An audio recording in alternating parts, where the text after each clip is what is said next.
Welcome to a video from digital-lifestyle.com. In this video we're going to look at Windows 11 build 26085 for Windows and servers on the Canary and Dev channels. This is a quick update video because there's not much changes to it, but I thought I'd document them. So first one is for users with Bluetooth LE hearing aids. So you can now manage those. You go to setting, accessibility and hearing aids. It's a new setting there. You can manage those and pair them and do all that kind of thing. So if you've got one of those, you can do that with this build. It's good to see the accessibility features rolling out. Now, the other changes, they are really all just fixes. So there was a fix for an issue with hibernation not working correctly, and so they fixed that.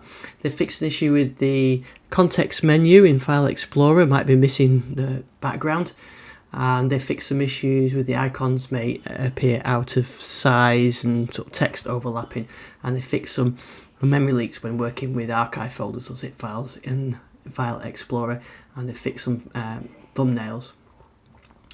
If you use sudo, that wasn't working correctly with sudo pwsh, and that's now been fixed, and they fixed an issue with Windows security where it was taking lots of CPU, so they fixed that as well.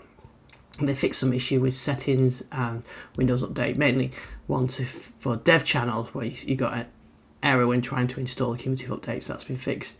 And also fixed an issue with update and shutdown not working correctly.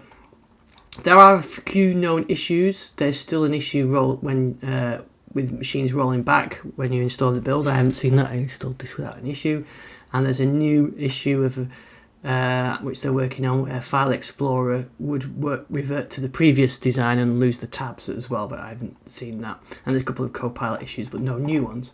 So that's it. Real quick, but nice to see Microsoft progressing on these builds. It'd be nice to see some new features, but hopefully we'll see that coming soon. So that's for Dev and Canary.